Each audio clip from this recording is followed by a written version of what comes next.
Welcome to Land House. I'm Seth. For the past couple of nights, we've seen temperatures in the mid-20s, which is definitely below freezing.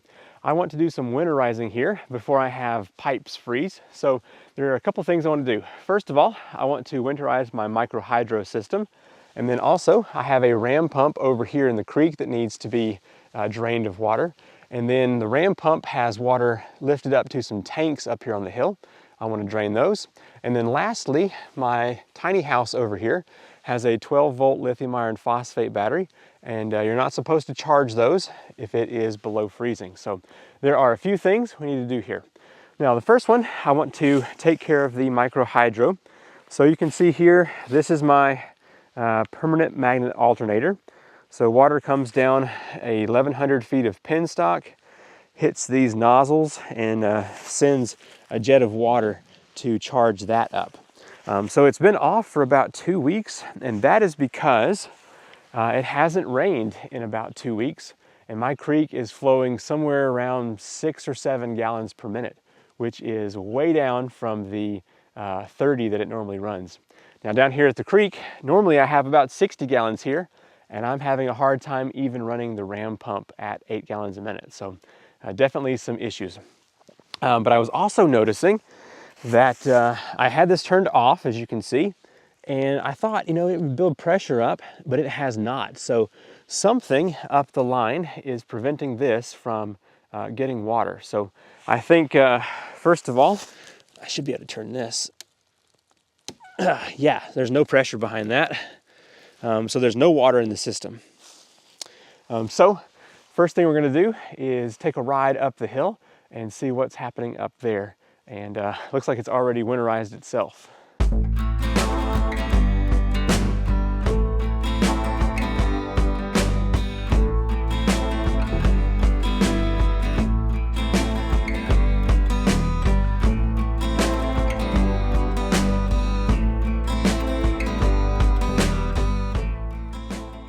And from here we walk. So if you are new to the channel, thank you so much for being here. I am kind of revamping the Land House channel. For years, I posted a lot of random things, but now I'm sticking to solar power, micro hydro, and a few other little water projects, and then doing some electronic stuff. So a new studio is on the way in the spring, and I will be doing a lot more hopefully quality reviews on the channel that I will be requiring that a company send a small video fee, so I won't just be doing any old video. But anyway, back to this quality here. So my penstock is 1,100 feet long, and it goes from the source water up here down to my Pelton wheel, or a Turgo, whatever it's called. And normally I have about 15 to 30 gallons per minute flowing in the creek, but today, basically nothing. So without rain, this area dries up significantly. Down at my ram pump, I have somewhere around, I'm gonna say 7 or 8 gallons a minute. And for some reason, my ram pump is not liking that. So not been much content lately. Well, it looks like the system has winterized itself. Whenever I revamped this little stand down here, I put these fern co-fittings on the source, and I was thinking that that would pull out instead of breaking the PVC like it did last year. So as you can see here, that is what's happened.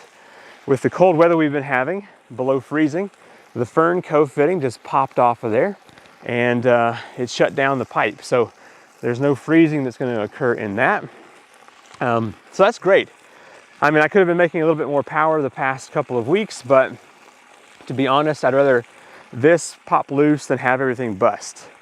So last year I did not winterize this system, and the pipe shrank down about 3 or 4 feet over the 1,100 foot range. And so I had to pull the pipe back up and add this little extension piece to get from here to there. And so anyway, I'm glad that this has happened and not some bursting of pipes. So let's go ahead now and open up this pipe over here. I didn't bring any tools, so hopefully we can do that. And that's just gonna allow the barrel to be empty during the winter and send the water back over there. In hindsight, I should have brought some tools up here, but there we go, nice. It wasn't too terribly tight.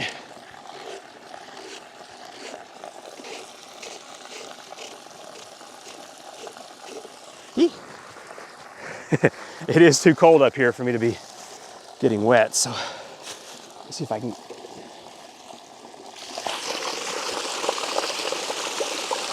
Not a lot of silt either, considering it's been running most of the season.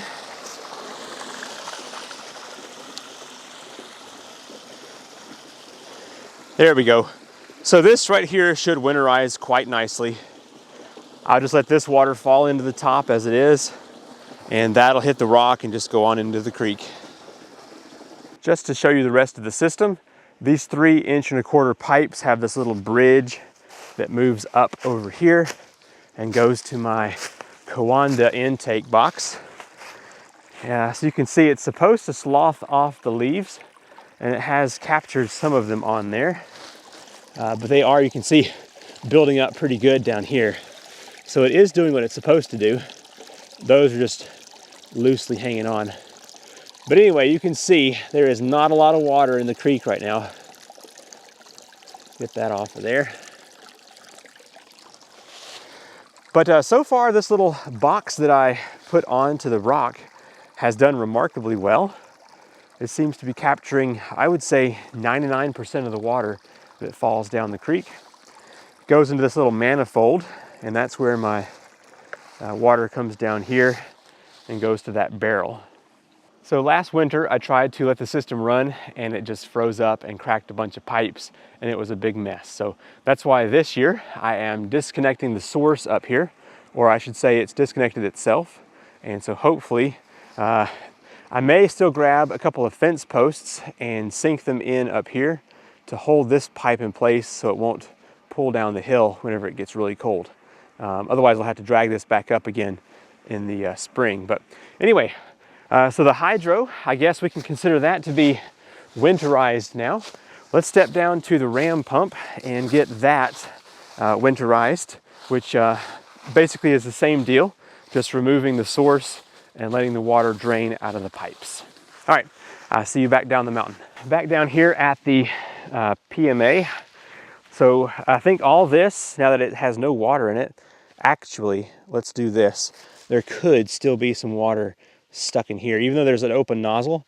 Let's go ahead and open all of these. Oh, yep, hear that?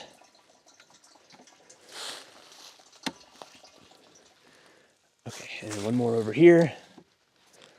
All right, so any water that was in there is gone now, and it should be good to go for the winter time. So let's close up the lid and say good night to that as it hibernates through the winter. This is my hydraulic ram pump setup. So the ram pump is a water pump that does not need fuel or electricity to operate, only flowing, falling water. And this particular model, if you have a brass valve, only takes about 6 or so gallons per minute to operate. But with this big, heavy stainless steel valve, it takes closer to 8 or 9 gallons a minute. And so I don't have enough water. So this right here is the water I have to work with right now. And I was trying to get it to work by closing this valve a bit, but still no go. So let me show you what's happening. If I open this, and oh, check it out. There's already some ice stuck on there. All right. So normally the pump would cycle like that, build pressure here in the tank, and send water uphill. But I don't have enough water coming in, and so my little source bucket up here is draining faster than the water is coming in, and it stops the pump.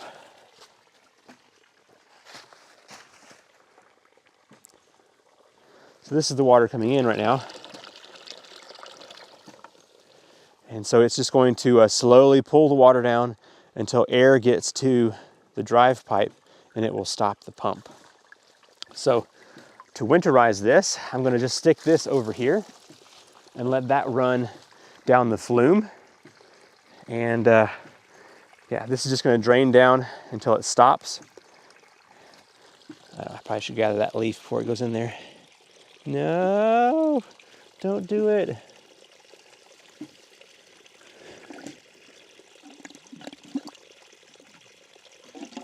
Don't do it. Don't do it. Nope, come back. Looks like it's lost suction pretty good. All right, so that's going to drain there. Let's get the water out of the bottom by pulling the plug.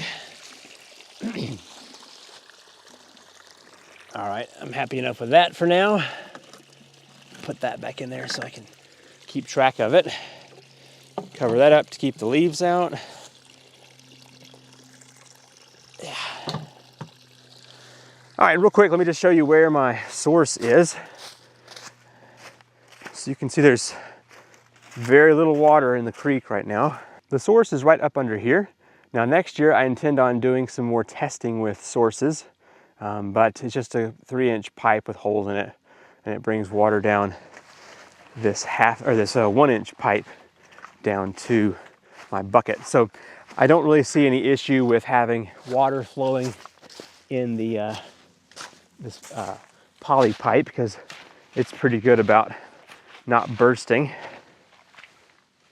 Now back to the pump, there is a non-return valve right here, and that can allow water to stay in here, as you can see right here. So I need to open up this valve, hopefully, and drain the system backwards. See if I can do that real quick. That valve is really old.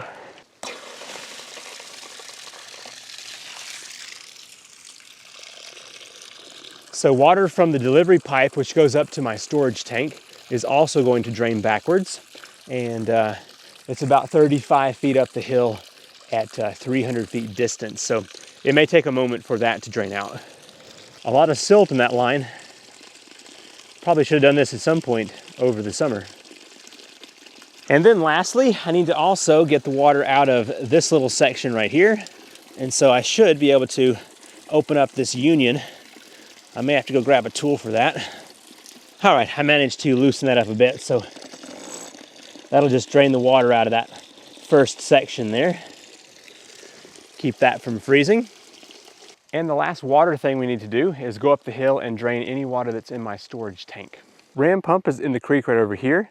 The pipe comes up under the road, goes this way, under my driveway, and up the hill here. But then back down, I have a way of draining my tanks. So I can open this here. There's probably not a whole lot of water in this line, but I can open that one. And then buried up under the ground here, I have another bit that goes over to my little garden space, which was highly neglected this year. Just grew some blueberries, raspberries, corn, cantaloupe, and watermelon. Watermelon doesn't do well here in this area. So right over here, I can open this. I doubt any water's gonna come out, but nah. There's a little bit right there. So we'll just keep those open, and hopefully anything that needs to drain out can. I think as long as the water goes down below the poly pipe from the other side over there, should be good to go. All right, keep those open. I'm attempting to grow some grass on my back hill, and I've been watering it with a little wobbler sprinkler. I'm not sure if it's gonna do any good or not. The grass never grows back here, but I've got a little, this hill's so steep. I've got a little hose over here because someday I plan on having a terrace system behind the hill to grow some plants. But right here, I'm gonna open this up and let the water out of this as well. All right, I'm also gonna wrap up this hose and get that winterized. Oh yeah, there was a bit in there. Although the water is drained out, I wanted to show you my storage tank up here in case you were wondering where the ram pump water goes to. So the place we were just at is way down there to drain that water. So if I step up here, this is my previous storage. I had these 55-gallon totes, but now I have a 330-gallon IBC tote up on the hill with a little water tower.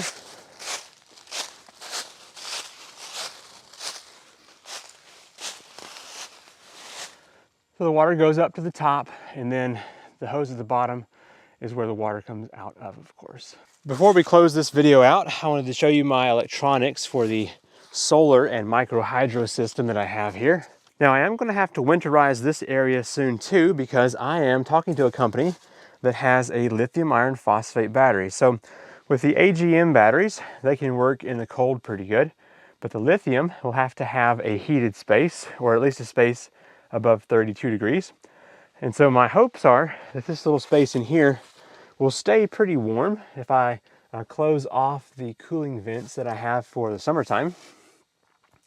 I'll have to put a thermometer out here and give it a try. But basically I will be removing the AGM batteries, and I will be able to mount that other battery in here.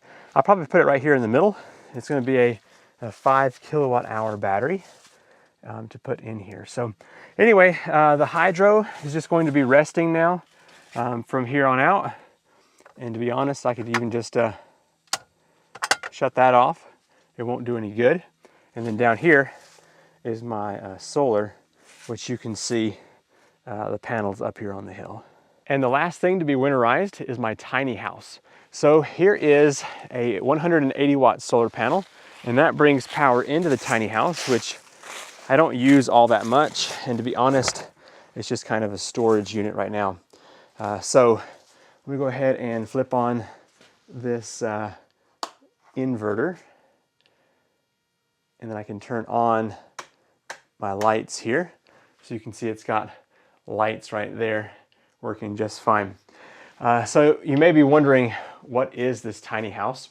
In 2013, I purchased this property, and I thought, I'm gonna live off-grid, have ram pump water from the creek, have solar power, and it's just gonna be awesome.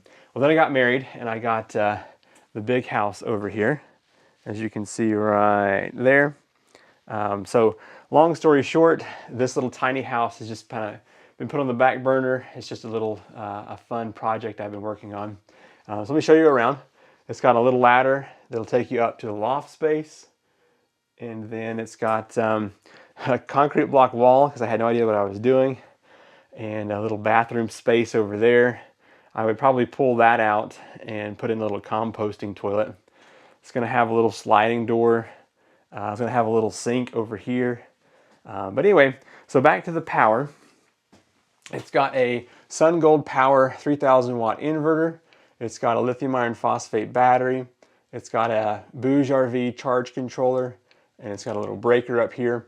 And these two switches allow it to either run off of this system, or you can hook up a power station like the Jackery, and the panel can either charge that, and then you got a cord that can run the system as well. So anyway, it's a fun little setup. But like I was saying before, you can't leave a lithium iron phosphate battery out here to charge if it's below 32 degrees. So what I want to do is, first of all, turn off my inverter.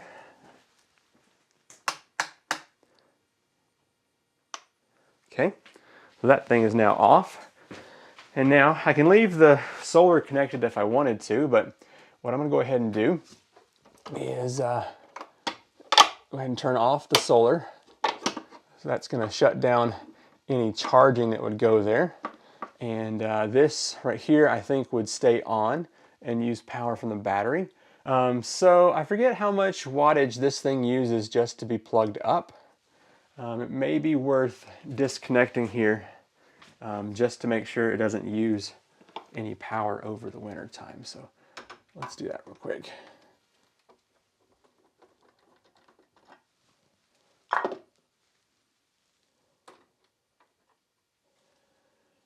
There we go, that's gonna shut off. All right, nice. So nothing is drawing on this battery because everything is off. Okay, well, that concludes the current winterizing here on the property.